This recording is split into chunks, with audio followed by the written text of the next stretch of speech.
వాళ్ళ అంతే వాళ్ళ అజ్ఞానం అనుకోవాలంతే. విగ్రహంలో ఏమీ లేదు. ఇప్పుడు యేసుప్రభు బొమ్మ పెట్టుకుంటే నీకేమి రాదు. యేసుప్రభువు చెప్పిన జ్ఞానం లోపల పెట్టుకో, నువ్వు మంచిగా మారుతావు. ఇప్పుడు అంతే కదా. ఇప్పుడు నేను పాయింట్ చెప్తా. స్కూల్ బుక్స్ ఇచ్చారు మనకి, బుక్స్ ని ఎత్తి మీద పెట్టుకుని పూజ చేసుకుంటూ తిరిగితే ఎగ్జామ్స్ లో పాస్ అవుతావా? బుక్స్ లోనే చదివితే ఎగ్జామ్స్ లో పాస్ అవుతావా? కదా. ఆ బుక్ లో ఉన్నది బుర్రకు ఎక్కించుకుంటే పాస్ అవుతావు. బుక్ ని ముందు పెట్టుకుని దానికి హారతలు ఇచ్చి పూజలు చేస్తే దానివల్ల నీకు ఏ ఉపయోగం వచ్చి సావదు, ఏ విగ్రహం అయినా సరే. సో నేనేమంటానంటే, నువ్వు ఒక దేవుణ్ణి నమ్మితే ఆ దేవుడు నీకేమి నేర్పించాడు, అతని క్యారెక్టర్ ఏంటి, అతని క్రియలేంటి, అతను ఏమి నేర్పించాడు, అతను నీకు బోధించిన బోధ ఏంటి, అదంతా విని అది అడాప్ట్ చేసుకుని దాని ప్రకారంగా జీవించు. అప్పుడైతేనే నువ్వు పూర్తి స్థాయిలో నమ్మినట్టు. అంతే కదా. ఇప్పుడు కడుపుకు బిర్యానీ గట్టు తిరిగితే బాగుంటుందా, తింటే బాగుంటుందా? ఏది బాగుంటది? కడుపు బిర్యానీ పెట్టుకుని బెల్ట్ పెట్టేసుకుని ఇక బిర్యానీ నా పొట్ట మీద ఉందంటే ఎవరికి ఉపయోగం? విగ్రహారాధన కూడా అలాంటిది అనేది నా బిలీఫ్. సో బైబిల్ అదే చెప్పింది. సో కూడా యేసుప్రభు విగ్రహాలు పెట్టకండి, మరియమ్మ విగ్రహాలు పెట్టకండి. ఆ విగ్రహాల వల్ల మీకేమి రాదు. మీరు ఆ యేసుప్రభు చేసిన బోధలు విని అలా మంచిగా బతకండి, నీతిగా యథార్థంగా ఆయన నీతిని ఆయన రాజ్యాన్ని వెతుకుతూ బతకండి. అది కరెక్ట్. ఇప్పుడు ఇది ఒక ఆయిల్ డబ్బా తీసుకొని కొన్ని చోట్ల చర్చిల ముందర ఆయిల్ డబ్బాలు అమ్ముతారు. ఆయిల్ డబ్బా బిజినెస్, ఆయిల్ డబ్బా తీసుకొని పోతే పాస్టర్ పూజ చేస్తాడు. ఆయిల్ డబ్బాలు అమ్మమని బైబిల్లో ఎక్కడా లేదు. ఆయిల్ డబ్బాలు అమ్మినా ఏమమ్మినా మతం పేరిటి ఏమమ్మినా అది బిజినెస్సే కదా. మంచిది అమ్మితే పోనీ బుక్ అమ్మాడు, ఆ బుక్ లో ఏదో జ్ఞానం ఉంది కాబట్టి వాటి ప్రింటింగ్ అయిన ఖర్చు మనం కొనుక్కున్నాం అంటే ఒక అర్థం ఉంది. లేదా ఒక సీడీ అమ్మాడు అంటే అది కొనుక్కున్నాం అంటే నిజంగా అంటే పాస్టర్ ప్రేయర్ చేయడం వల్ల ఆ నూనె పరిశుద్ధం కాదంటారా? ఏం కాదు, ఏం కాదు. ఏదన్నా ఇంజూరీ అయితే అది తగ్గదంటారా? అంటే బైబిల్లో విశ్వాస సహితమైన ప్రార్థన రోగిని స్వస్థపరుస్తుంది. ఎవడైనా రోగి ఉంటే వెళ్ళి నూనె రాసి ప్రార్థన చేయమంటాడు. 2000 సంవత్సరాల క్రిందట నాటు వైద్యం అమల్లో ఉండేది. లోక అనే వైద్యుడు కూడా ఉండేవాడు అప్పటికి, సువార్థికుల్లో ఆయన కూడా ఒక ఆయన. 2000 సంవత్సరాల కిందట ప్రపంచం అంతా కూడా నాటు వైద్యం ఉంది అమల్లో. సొలొమోన్ అనే ఆయన వైద్యానికి సంబంధించి ఎన్నో పుస్తకాలు రాస్తే భూలోకంలో ఉన్న రాజులందరూ వెళ్ళి ఆయన దగ్గర కాపీ చేసుకుని బుక్స్ పట్టుకెళ్లారని కూడా ఎవిడెన్స్ ఉంది బైబిల్లో. సో ఆ ఆయుర్వేద వైద్యం, ఆయుర్వేద జీవన విజ్ఞానంలో నూనెలు భాగాలు. ఇప్పటికే మీరు కేరళ వెళ్తే కేరళలో చాలా రకాల నూనెలు ఉంటాయి, వాటిని వైద్యానికి వాడుతుంటారు.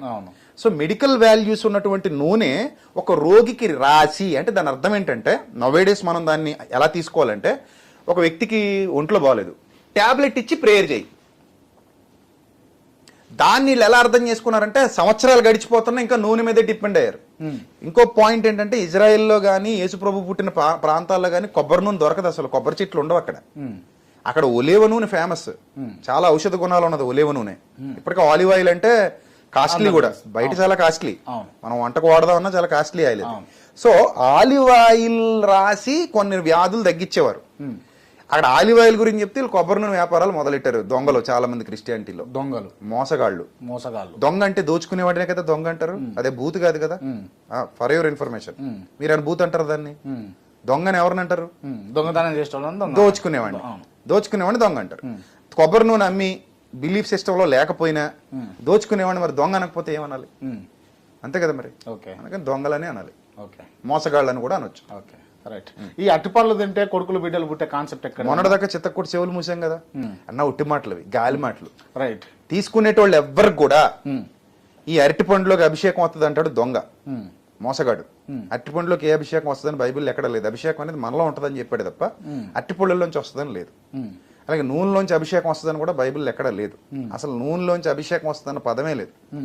యోహాన్ గారు రాసిన మొదటి పత్రికలో మీకు పరిశుద్ధాత్ముడి అభిషేకం ఉంటుందని చెప్పాడు తప్ప నూనె అభిషేకాలు, అరటిపండులోకి అభిషేకాలు వెళ్ళటాలు, యాపిల్ పండులోకి వెళ్ళటాలు, ఇవన్నీ అబద్ధాలు, మోసాలు.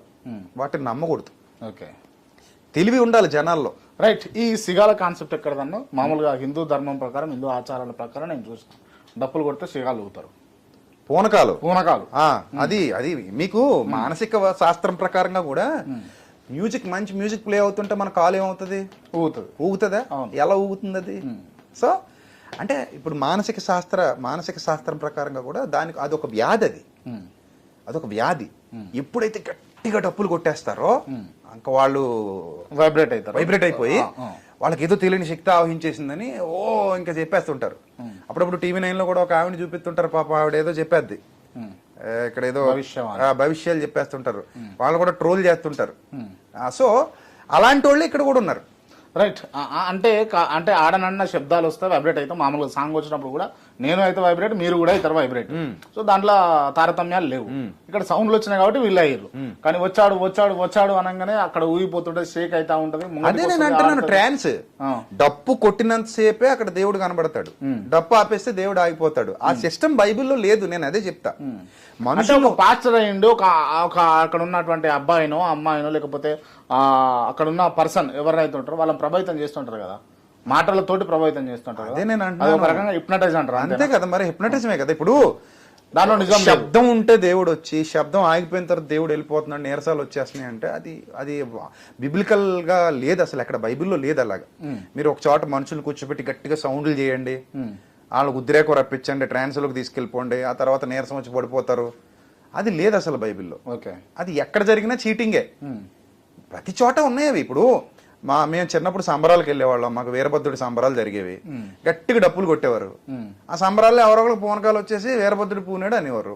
దాన్ని అందరూ నమ్మేవారు, మా వాళ్ళు అందరూ, మేము గౌరవించేవాళ్ళం అంతే. ఇక్కడ కూడా సేమ్ అదే జరుగుతుంది, ఏం తేడా ఏమీ లేదు. గట్టి కొట్టేస్తారు, డప్పులు కొట్టేస్తారు, వాళ్ళు ఎగురుతుంటారు, ఎగురుతుంటే అదిగో దేవుడు వచ్చేసాడు అంటారు. రైట్. ఓకే, మీరు కొత్త నిబంధన నమ్ముతారా పాత నిబంధన నమ్ముతారా? మీరు అంటే నేను ఫాలో అయ్యేది కొత్త నిబంధన. పాత నిబంధనని ఒక లింక్ డాక్యుమెంట్ లా తీసుకుంటాం. పాత నిబంధన అనేది లింక్ డాక్యుమెంట్, యూదులకు రాయబడింది. అది లింక్ డాక్యుమెంట్ ఎందుకంటే అందులో కూడా సత్యం ఉంది, అందులో కూడా చాలా లోతైన సంగతులు ఉన్నాయి. అంటే యేసుప్రభు వారు రాబోతున్నారన్న ప్రవచనాలన్నీ పాత నిబంధనలు ఉంటాయి. అది ఇది నా రక్తం వలన క్రొత్త నిబంధన, ఇక మీదట మీరు దీన్ని ఫాలో అవ్వాలని చెప్పి నూతన నిబంధన యేసుప్రభు వారు ఇవ్వడం జరిగింది. ఓల్డ్ టెస్టిమెంట్, న్యూ టెస్టిమెంట్ అదనమాట. ఓకే, ఇప్పుడు పాత నిబంధన కొత్త నిబంధన కలిపిర్రా? కలపకపోతే తెలియదు కదా. ఓల్డ్ డాక్యుమెంట్ ఉంటేనే కదా న్యూ డాక్యుమెంట్ గురించి మనకు పూర్తి అవగాహన వస్తుంది. ఇప్పుడు కలిపి దాన్ని ఏమంటారు? ఇప్పుడు కలిపిన దాన్ని ఏమన్నారు? పరిశుద్ధ గ్రంథం అంటే ఏంటిదన్నా? అంతే, బైబిల్ పేరు పరిశుద్ధ గ్రంథం. బైబిల్లో ఉండేది ఏంది అసలు? అంటే బైబిల్లో ఉండేది అంటే కొత్త నిబంధన ఉంటుందా పాత నిబంధన ఉంటుందా? రెండు ఉంటాయి. 66 పుస్తకాలు ఉంటాయి. ఈ 66 పుస్తకాల్లో కూడా దేవుని యొక్క పరిపూర్ణ చిత్తం ఉంటది. అంటే ఎలా పాత హిస్టరీ ఉంటది, ఓల్డ్ హిస్టరీ. ప్రపంచాన్ని 4 సామ్రాజ్యాలు పరిపాలించినాయి. ఫస్ట్ది బాబిలోనియన్, రెండోది మెడిటేరియన్ మహాసామ్రాజ్యం, మూడోది గ్రీక్, నాలుగోది రోమన్ ఎంపైరిజం. ఈ హిస్టరీ అంతా బైబిల్లో ఉంటది. రాజుల చరిత్రతో సహా బైబిల్లో ఉంటది, అందరిది ఉంటది. ఓకే, అంటే అలా కృష్ణుడు లేకపోతే రాముడు వీళ్ళు వస్తారా? అది హిస్టరీ కాదు కదా, రారు అది పురాణాలు కదా. మరి అది హిస్టరీలో కనబడలేదు, నేను చదివినప్పుడు కనపడలేదు. Okay, right. అంటే బైబుల్ను నమ్మి బైబిల్ను అడ్డం పెట్టి మోసాలు చేసేటోళ్లకు విజయప్రసాద్ రెడ్డి ఏం చెప్తాడు?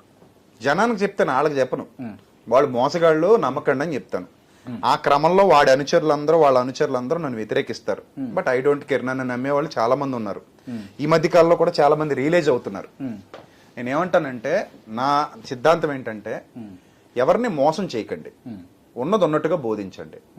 మీకు బైబిల్ గ్రంథంలో ఏది సత్యం అనిపిస్తే అది చెప్పండి. మంచిని పెంచండి, మానవత్వాన్ని పెంచండి, అంటరానితనాన్ని నిర్మూలించండి. యేసుప్రభు వారి బోధనలో అది ఎక్కువ చేశారు. సమరయుల్ని చాలా హీనంగా చూసేవారు, దగ్గరకు కూడా రానిచ్చేవారు కాదు. వాళ్ళతో భోజనాలు చేయరు, వాళ్ళను ముట్టుకోరు, మన ఏరియాకి రాకూడదు వాళ్ళు. అంటే పూర్వం భారతదేశంలో ఎలాంటి అసమానత అయితే ఉందో, అంబేద్కర్ గారు దేన్నైతే వ్యతిరేకిస్తూ పుస్తకాలు రాశారో, పోరాటం చేశారో, పెరియార్ లాంటి వాళ్ళు దేనికోసం అయితే పోరాటం చేశారో, అలాంటి భావజాలం అక్కడ కూడా ఉండేది. సో ఆయన ఎంటర్ అయిన తర్వాత ఆయన సమరయుల్ని గొప్పగా చూపించి మంచి సమరయుని ఉపమానం చెప్తారు. మంచి సమరయుని ఉపమానం అని బైబిల్లో ఉంటుంది. గుడ్ సెమారిటన్ అని స్టోరీ మీకు పుస్తకాల్లో కూడా ఉంటుంది. చాలా మంది దాన్ని పుస్తకాల్లో కూడా రాశారు. సో అతను ఎవరు నిజమైన వ్యక్తిత్వం, నిజమైన ప్రేమికుడు ఎవరు, నిజమైన యథార్థవంతుడు ఎవరు, నిజమైన పొరుగువాడు ఎవరనే క్వశ్చన్ చేస్తూ అక్కడున్న శాస్త్రులు పరిశీలనలు పెద్ద పెద్దోళ్ళుగా ఫీల్ అవుతున్న వాళ్ళు చెప్తాడనమాట. పక్కోడికి సాయం చేసినోడే మంచోడు, గొప్పోడు, నిన్ను వలే నీ పొరుగువాడిని ప్రేమించు అని చెప్తాడు. అంతే తప్ప నా మతం కోసం నిన్ను చంపేస్తా, నా మతమే ఉండాలి, నా మతమే గొప్పదే, మిగిలిన మతాల వాళ్ళు ఉండకూడదు, వాళ్ళని చంపేయాలి, పొడి చేయాలి, ఈ దరిద్ర భావజాలం ఉగ్రవాద భావజాలం. నీ మతంలో వాళ్ళలో మంచిని పెంచలేకపోతున్నావు అంటే you are a failure candidate. నీ మతం వాళ్ళను సంస్కరించకుండా వాళ్ళ దగ్గర డబ్బు కొట్టేస్తున్నావంటే నువ్వు ఒక దొంగవి, దుర్మార్గుడివి, నీచుడివి, నువ్వు ఏ మతస్థుడివైనా సరే. వాళ్ళలో మంచి మంచి వ్యక్తిత్వాన్ని సంతరించుకునేలా బోధించు, సంస్కరించు. ఉద్ధరించు, మంచి సమాజాన్ని నిర్మించు, మంచి ఆలోచనలు అందించు. ఇది నా భావజాలం.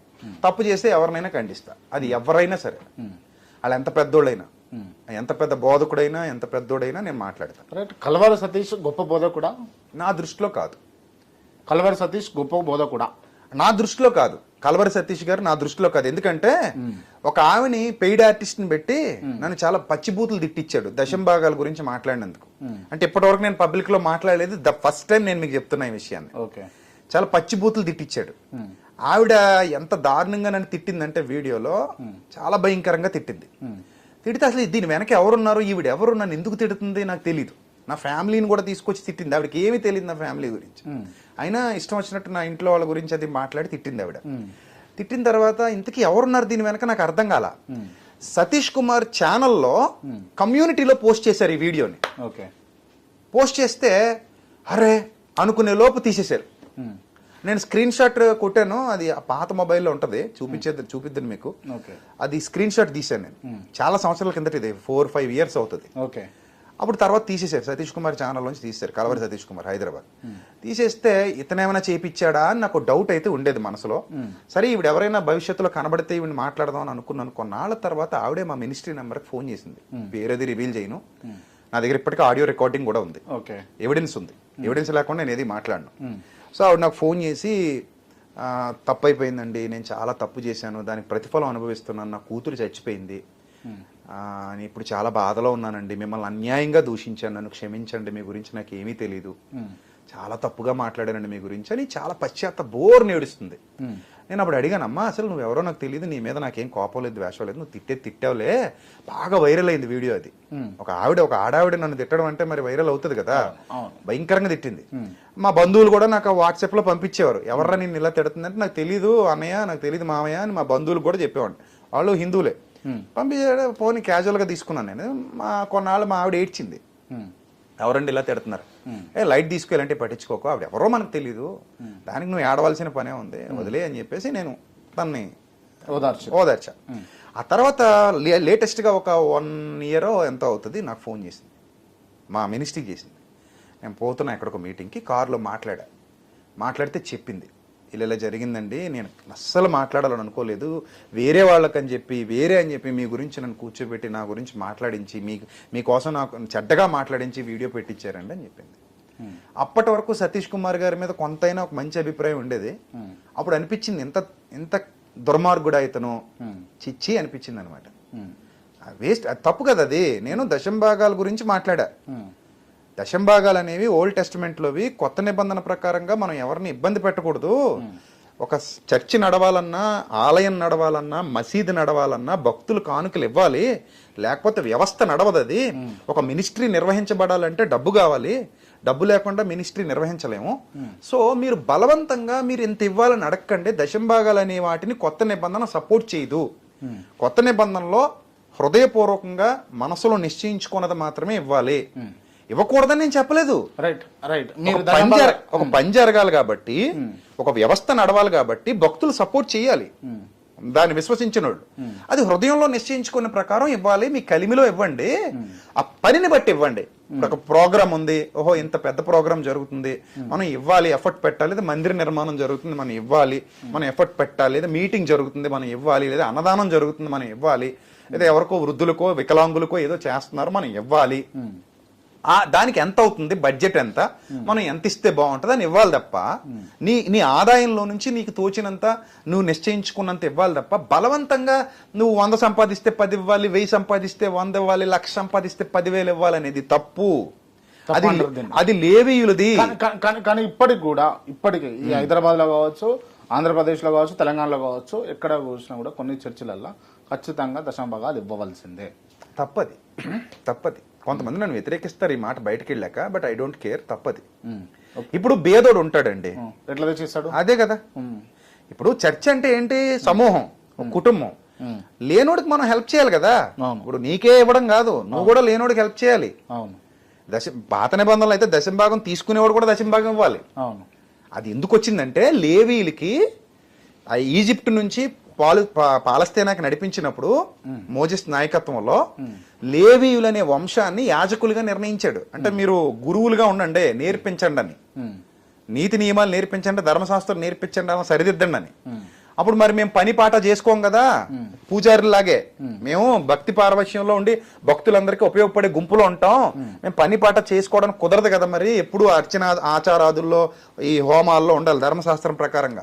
సేమ్ మన పురోహితులు ఎలాగైతే యజ్ఞయాగాదులు ఉంటాయో ధర్మశాస్త్రంలో కూడా యజ్ఞయాగాదులు ఉంటాయి, అవన్నీ చెయ్యాలి కదా అన్నప్పుడు మరి మీకు పని పాట చేసుకోవడం కుదరదు కాబట్టి వీళ్ళు ఇచ్చే దశంభాగాలు తీసుకుని మీరు బతకండి అంటాడు. దశంభాగాలు అంటే డబ్బు కాదు అప్పట్లో, గోవుల్లో 10 గొర్రెలు ఉంటే ఒక గొర్రె అతనికి, లేకపోతే పంట పొలాలు, ఆ పంట పండితే 10 బస్తాలు పండితే ఒక బస్తా ఇయ్యి, నీతో పాటు అతను బతుకుతాడు, నీకు ఎథికల్ వాల్యూస్ నేర్పిస్తూ ధర్మశాస్త్రాన్ని నేర్పిస్తూ నిన్ను మందిర సమాజం కోసం మందిర కార్యాలు నిర్వహించడానికి నిన్ను నడిపిస్తాడు, దైవ భక్తులు నడిపిస్తాడు. అందుకని నువ్వు అతనికి గురుదక్షిణ ఇవ్వు అన్నాడు. దాని నుంచి దీన్ని వ్యాపారం చేసుకుంటూ వచ్చారు. అప్పుడు శాస్త్రులు పరిశీలన చేసినట్టే ఇప్పుడు కూడా కొంతమంది చేస్తున్నారు. Okay, right. అండ్ ఇంకొక అంశం ఏంటంటే మీరైతే నిజాలు చెప్తారు కాబట్టి నేను ఈ ప్రశ్న అడుగుతా ఉన్నా. స్త్రీల కూడిక పేరుతోటి స్త్రీలను వంచిస్తున్నారు. కరుణాకర్ వీడియో మీ ఇద్దరు మాట్లాడింది చూశాను, నాకు బాధేసింది. ఇప్పుడు స్త్రీలను వంచేసే వాళ్ళు అన్ని చోట్ల ఉన్నారు, ప్రతి చోట ఉన్నారు. కార్పొరేట్ లో గాని, సినిమా మీడియాలో గాని, భక్తి భావాలు ఉన్న వ్యక్తుల్లో గాని అన్ని చోట్ల కామాంధులు ఉన్నారు. వాళ్ళు స్త్రీలతో అసభ్యంగా ప్రవర్తించడం, స్త్రీలను చెడ్డగా చూడడం అనేది జరుగుతుంది. ఈవెన్ మీరు ఆన్ వీడియో మాట్లాడుతున్నాను, రాధా మనోహర్ దాస్ గారు డిచ్కీ బాబా అని పేరు ఎందుకు వచ్చింది ఆయనకి? ఒక అమ్మాయితో మాట్లాడుతూ డిచ్కి అంటాడు. ఒక అమ్మాయిని ట్రాప్ చేద్దామని చూశాడు, ఆ అమ్మాయి నన్ను ట్రాప్ చేద్దాం అనుకుంది కాబట్టి నేను అలా మాట్లాడానని తర్వాత వక్రీకరించుకున్నారు. తప్పది, అతను చూసిన ప్రతోడు తెంగరోళ్ళు ఏం కదా, అందరికీ అర్థమైపోయింది ఈయన ఆ అమ్మాయిని వశం చేసుకుందామని చూశాడు, ఈయన కూడా అలాంటోడే అనే భావన. కానీ పైపెచ్చి ఏమంటాడు, నేను ఉత్తముడిని అంటాడు. ఇప్పుడు మనం ఒక మతాన్ని అందరినీ విమర్శించకూడదు కదా, ఉన్నారు కాదని నేను అన్ను, చాలా మంది పాస్టర్స్ లో మోసగాళ్ళు ఉన్నారు, అమ్మాయిల విషయంలో తప్పు చేసిన వాళ్ళు ఉన్నారు, అలాంటి వాళ్ళు నేనే ఖండించా. కొంతమందిని అయితే నా దగ్గర నుంచి గెంటేసా కూడా అలాంటి భావజాలు ఉన్న వాళ్ళని. సో కాబట్టి ఈ టైప్ క్యారెక్టర్స్ ఉంటారు కాదని నేను అన్ను, అందరికీ ఆపాదించకూడదు కదా. ఇప్పుడు ఎవడో ఒకడు తప్పు చేశాడని మొత్తం హిందువులను అనడం ఎంత తప్పు, ఎవడో ఒకడు తప్పు చేశాడు మొత్తం క్రైస్తవులను అనడం ఎంత తప్పు. ఇప్పుడు స్త్రీల కూడిక జరుగుతుంది అనగానే అందరూ ఇంకేదో తప్పుడు పనులు చేయడానికి అన్నట్టు అంత సెన్స్ లేకుండా ఎవరు ఉండరు కదా. అంటే ఆయన అన్నది ఏంటంటే ప్రత్యేకంగా కావాలని కొంతమంది స్త్రీల కూడిక మాత్రమే పెడతారు. వెళ్ళి ఇప్పుడు TV9 వాళ్ళు అప్పుడప్పుడు స్టింగ్ ఆపరేషన్ చేస్తారు కదా, నీ స్త్రీలను పంపించి స్టింగ్ ఆపరేషన్ చేసి బయట పెట్టొచ్చు కదా.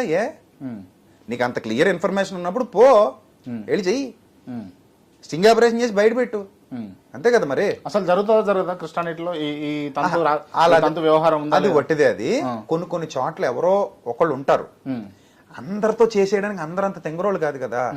ఎవరో ఒకరినో ఇద్దరినో ట్రాప్ చేస్తారు, వల్ల వేసుకుంటారు, వేసుకుని వాళ్ళతో తప్పులు చేస్తే చెయ్యొచ్చు. అలాంటి న్యూస్లు చాలా వచ్చినాయి బయటికి, నేను కూడా ఖండించాను అలాంటి వాటిని.